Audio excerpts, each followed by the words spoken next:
Welcome back, everyone. Today, we're diving into a fascinating topic that's sure to spark some lively discussion Old Testament prophecies about Jesus. You know, it's incredible to think that Jesus himself said, "You search the scriptures, for in them you think you have eternal life. And these are they which testify of me," John 5:39. NKJV. I mean, wow, what a claim. It's like he's saying, hey, all those ancient texts, they're all about me. That's wild. So, are we talking about hundreds of prophecies? I mean, how do we even count them? Great question. The common estimate is around 300 prophecies that Jesus is said to have fulfilled. These cover various aspects of his life, his birth, ministry, death, and resurrection. It's like a treasure map leading to the ultimate treasure, which is Jesus himself. Wow, that's like a plot twist in a movie. So what kind of prophecies are we talking about? Well, let's break it down. For instance, there's the prophecy about his birthplace. Micah 5:2 tells us he would be born in Bethlehem. Then there's the lineage.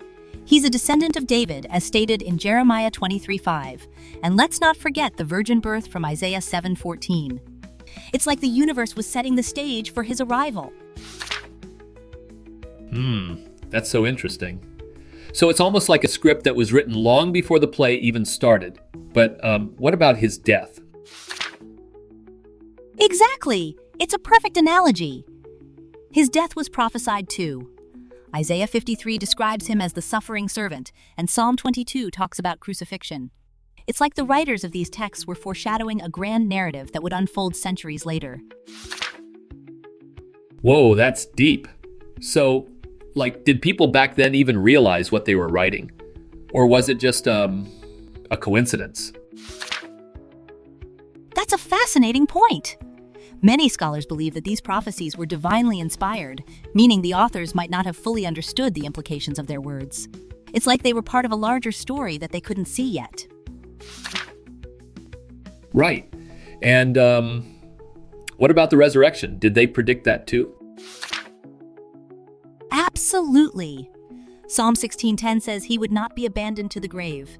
It's like a promise that death wouldn't have the final say.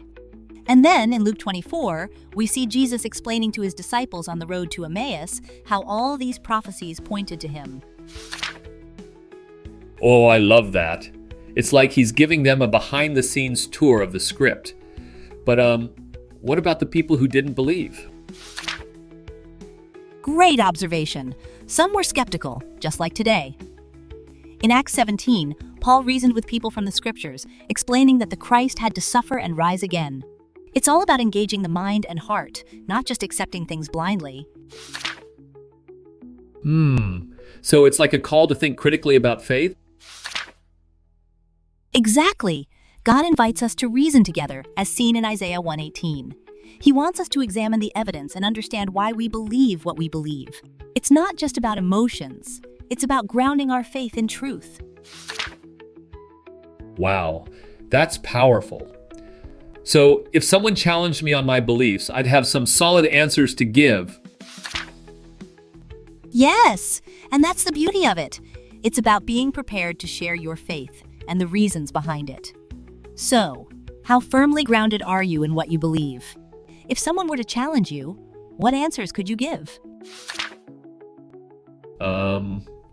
I'd probably start with the prophecies. But what if they asked me about my personal experiences? That's a great angle. Personal experiences can be incredibly powerful.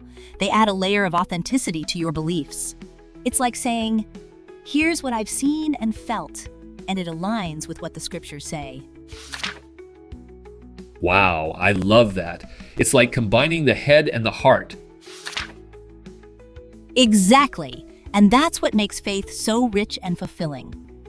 So, as we wrap up today, remember to keep exploring, questioning, and seeking the truth. It's a journey worth taking. Yes, I can't wait to dive deeper into this. Thanks for such an engaging conversation.